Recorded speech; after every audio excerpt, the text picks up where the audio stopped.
All right, so we are at our lunch break. We go inside today and Judge Gloria Navarro is having an identity crisis. She can't tell if she's a judge or an additional prosecutor. She flip-flops this entire trial, trying to be unbiased, but really pushing for the prosecution. At times, she seems like the fourth prosecutor in this courtroom today. Could it be the fact that her husband is a prosecutor?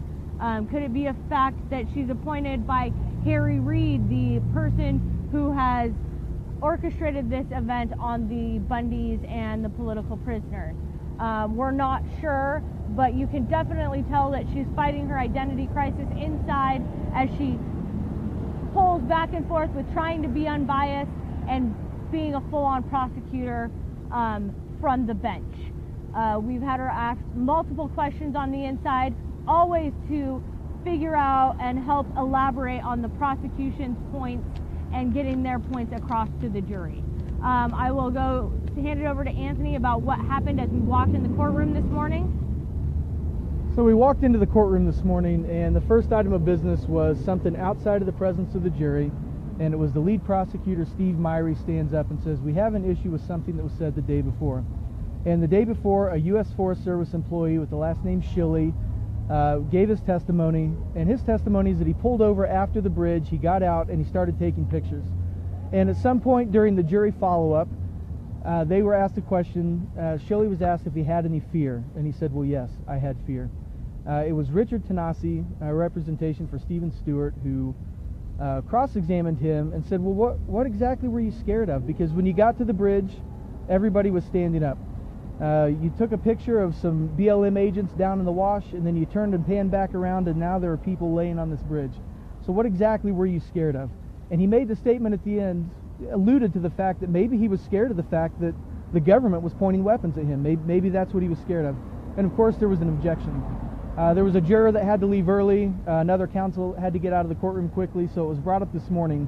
And Steve Myrie says, "We think that what Richard Tanasi did was a direct contravention to a court order determined before the proceedings that the behavior of the federal government cannot be used as evidence in the case." And he's saying that what Tanasi said was in direct contravention to that court order, that it was calculated, it was malicious, and that he wanted to enact sanctions. Tanasi got an opportunity to defend his line of questioning, which he did just fine.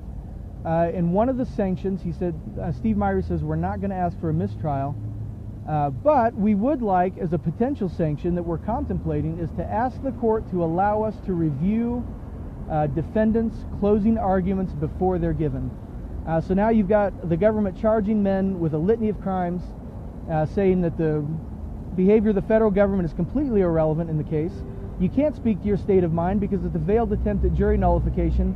And before you explain to the jury in your closing arguments to wrap everything up and why they should acquit you of these charges, by the way, the government needs to take a look at that first and make sure that it's not in contravention to some court order. It's absolutely unheard of. We asked one of the attorneys during a break, at any point in your career, has the government ever asked to review your closing statement? I can't repeat everything he said, but basically, no, it's never happened. All right, so we go into the cross-examination of Shannon Serena, and we're with Leventhal, the last person to cross-examine him. He brings up the fact that he said BDU, guys in BDU in the back of the truck. He asked him to explain what BDU meant battle-ready uniforms. Then he shows a picture of the men at the stage and says, "Well, would this be considered BDU?" And he says, "Yes," and they're in full camo, head to toe, which we know the people in the back of that truck were not. Then he brings up the fact that as he's going with his lights and sirens, that truck actually pulls aside, not trying to make way for this officer. He said after the briefing, he went to the wash believing there was officers being held at gunpoint. But the truck got there after he did. He's seen the truck pulls over, he goes by the truck. So that truck full of people, which has all the defendants in the courtroom in that truck, actually arrived to the scene after this officer. He was also asked if his camera in his vehicle was rolling the entire time. He said he thought it was, but they chose to show mostly Madsen's dash cam and not his. He said that his has a mic, so that if he was talking to a driver, it would pick up the conversation on his dash cam. Then he goes in, Leventhal tries to bring another piece of evidence as a part of his dash cam.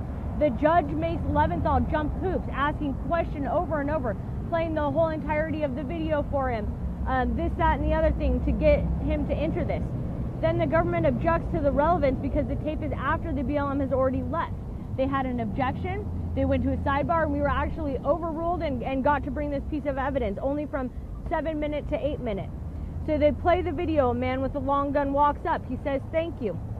The guy, Serena, goes over to his vehicle and says on the radio, everything down here is peaceful. Everyone is happy, all is good. The government then gets up for recross and says, of course at that time, everyone is good. The people with guns already got what they wanted. Tensions have already lowered. So what the defense did by asking about fear is against a court order, but the government can get up and say, well, of course it is, because all the people with guns already got what they wanted. And that his mission was to keep the peace. Also, that reports, the purpose of a report is for a general overview. Trying to say, well, if some pertinent information doesn't make it into the report, well, it's just a general overview.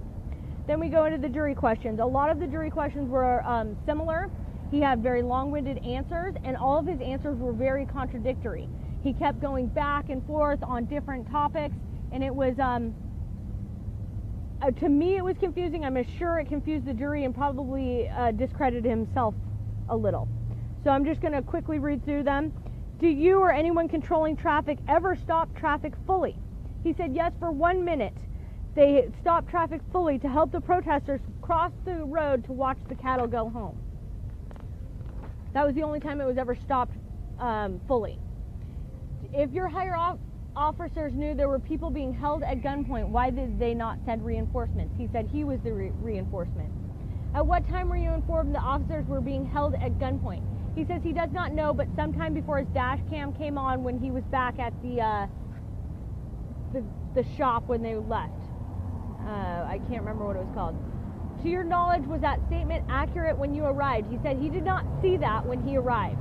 His first task was to get traffic moving again. He didn't want to see people getting stuck in traffic. Did you observe anyone pointing guns from the wash, aiming guns at the bridge? No. Did you see anyone from aiming guns at the BLM from the wash, not from the bridge? No. At any time were guns on the bridge pointed at you or your other officers? No. Of course, they're long-winded answers. I'm making this short for this. At any time were people with guns asked about their guns or the purpose or intent of carrying those guns? He said no, tensions were high and they already fully knew why the people had their guns. Are citizens allowed to open carry in public? The judge answers this one. It goes to a legal standing, but I can guarantee you this case is not about that. None of these defendants are charged with merely open carrying in public. When you initially encountered the men with the long guns, did you assess the situation? He said yes, and his assessment was that they could be in danger at any time. Did you relay that to the supervisor? No, there was no comms. They couldn't get that through. Another question, did you know another organization that was there that would wear military clothing? He said no, I don't think he understood that. I'm sure they were talking about like the Oath Keepers or militia. He did say militia often wear that, but I know he wasn't picking out a specific organization. Was there a plan to clear the unarmed people out of the area that day? The plan was to release the cattle and that the people would leave on their own after the cattle were released. Did you see the defendants holding any BLM at gunpoint? The answer was no. Were you armed? The answer was yes. The men who approached you, were they hostile or aggressive towards you? No, they were stern but not hostile or aggressive. He said at one point he couldn't tell the good guys from the bad guys. He felt like saying, hey, could we do shirts versus skins so he could tell the good guys versus the bad guys. We all know what side the BLM would have been on that day, but he's trying to misconstrue that to the jury. Did they threaten you in any way? No. What did they say to you? That called for hearsay, and she wouldn't let him answer. Did you see any of the defendants block the road with a truck? No. But he did say people with guns were blocking traffic. If you were responding to officers in danger, why was your demeanor so calm and laid back? He goes to say that his demeanor was based on, you know, the people who treat him with respect get treated with respect back. If they're nice, he's pleasant. That his demeanor was that way so that he didn't escalate the situation. You testified people with armed assault rifles. What makes a gun an assault rifle? He says the amount of ammo it can hold and the fact that it can shoot rapidly. Is there a prohibition against owning an assault rifle in Nevada? Once again, the judge says that this is not what the trial is about. This is not what they're charged on. Is it unusual for people to be wearing BDU on Saturdays in Vegas? He said 1 or 2. That's not unusual. In mass like this, it is. You indicated you were fearful. Where is the bias for this fear? Have you ever been in a situation like this? He said he was afraid he was going to be shot and killed. Have you ever been involved with a civilian volatile situation? He said yes, but wouldn't give an exact description of that. You indicated that dispatch had told you that officers were being held at gunpoint. Did they raise the fear level? He talked about his fear level when he got there, that it was continually going up. At this point, he said we had civilians being stopped at gunpoint who really just wanted out of there. And so he's turned this, for now his main point wasn't just traffic, but these civilians were being stopped in their vehicles at gunpoint, and they needed to get out of there. And so that was his main concern, is to get those civilians out of there. We've seen lots of video footage. There's millions of pictures, lots of video footage. Nowhere have I ever seen anyone get stopped at gunpoint. There was a lot of jury questions. Did you tell dispatch that the issue was not that when you got on the ground? He said no. And then it was asked who was the incident commander. Captain Jackson was the incident commander of the Nevada Highway Patrol. Once again, if you're calling on Serena, his captain the day of was Captain Jackson. I'm not sure if that helps any. Duties changed to support officers being held at gunpoint. Were you checking in on that situation after you got there? He said no. Did Mr. Serena personally see any weapons being pointed at the BLM? He said he saw guns being pointed over the barrier, but he could not see the BLM from where he was at on the bridge. This is important information. He says he was on the bridge and he couldn't even see the BLM. You said you responded to a call to assist LEOs being held at gunpoint. What they had superior gunfire and he was in a shock and awe situation. He tried 57. When you have been trained to de-escalate the situation? He goes back to the same answer about his demeanor and that's part of it. Perez then gets up for another cross question. From your vantage point, you never saw the BLM from the North Brown Bridge. Could you see under the South Brown Bridge? His answer was no, he couldn't see that. Then the government calls Ranger Alexander Burke. She is going on and testifying that she saw Ricky and Todd Engel point weapons at her. She took pictures of them from her phone through her binoculars. Then she is stating that she saw Eric Parker point weapons at her. Now, mind you, she is between post 1 and the gate under the southbound bridge. She is that would be a diagonal from the bridge that would almost be invisible from the bridge. And she's stating it's the same spot Shalakis was in the Shalakis videos. And she's saying that she could see, she has identified so far Todd Engel, Ricky Loveland, and Eric Parker. She had pictures of Todd Engel and Eric Parker, but she did not, or Todd Engel and Ricky Loveland, but did not have a picture of Eric Parker. And she has been very emotional during her testimony. She said she got to that position to take cover. She testifies that she deals with people with weapons on a daily basis. So we'll have to get back in there. She also testified when she saw Ricky and Todd that they were there without Nevada Highway Patrol, but we just know after Serena that they weren't there until after Nevada Highway Patrol was there. So she's already caught in a lie immediately. We'll have to see if they can bring that up and perjure her with that. So. And you should specify the pictures don't show any pointing of weapons. Oh yeah, and the pictures themselves do not show pointing of weapons of any type. It just shows people on the bridge. In fact, they're from a phone through binoculars at a long distance, She stated she did not have good firepower to shoot from that position in a very tearful state, and that she didn't have long-range weapon expertise. I'm pretty sure that they didn't have long-range weapons that could reach them from where they were at either. So we'll see where this goes. She is still in direct examination when we go back after lunch. Another thing I wanted to bring up is here what we have here is the government is charging you with thought crimes. They are charging you with a crime they believe could have been committed. They are not charging with actual crimes. There is no victim here, so there is no crime. They're arrested 2 years after the fact. They're bringing in tearful people, that are totally new from the last trial. They're bringing all of this evidence in. We had the aerial gentleman bring in his evidence and then state, well, he couldn't see that when he was filming it. He was only shown that by the FBI afterwards. So what we have here is worse than the Minority Report movie. Like what we live in today, it's a facade. This court system, this court here in the federal system is a joke. It's a play. It's a production for we the people. And if we don't stand up and do something about this, what are you going to be charged with for thinking about next? So remember, no victim, no crime. Let's push back on these people. Oh, wait a minute. Wait. Speaking of which, going back to Alexandra Burke, the bulk of her testimony is that people pointed weapons at her. They pointed weapons. From her vantage point, from a very long distance, people pointed weapons. And finally, she was asked to clarify that.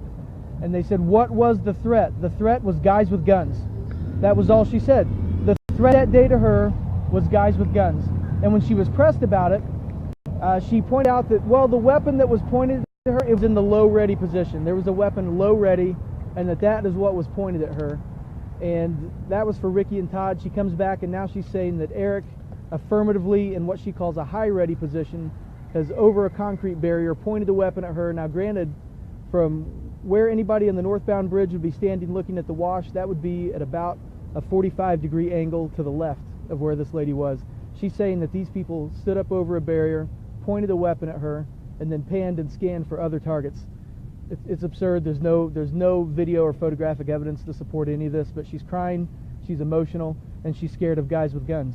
Your Second Amendment is being criminalized, and I think people think maybe we embellish it. My encouragement would be to get off your ass and come down here and see it for yourself, because it's really serious. Could it be a fact that she's appointed by Harry Reid, the person who has orchestrated this event on the Bundys and the political prisoners? We're not sure, but you can definitely tell that she's fighting her identity crisis inside as she pulls back and forth with trying to be unbiased and being a full-on prosecutor from the bench. We've had her ask multiple questions on the inside, always to figure out and help elaborate on the prosecution's points and getting their points across to the jury. I will go hand it over to Anthony about what happened as we walked in the courtroom this morning. So we walked into the courtroom this morning, and the first item of business was something outside of the presence of the jury, and it was the lead prosecutor, Steve Myrie, stands up and says, we have an issue with something that was said the day before. And the day before, a U.S. Forest Service employee with the last name Shilley gave his testimony, and his testimony is that he pulled over after the bridge, he got out, and he started taking pictures. And at some point during the jury follow-up, they were asked a question. Shilley was asked if he had any fear, and he said, well, yes, I had fear.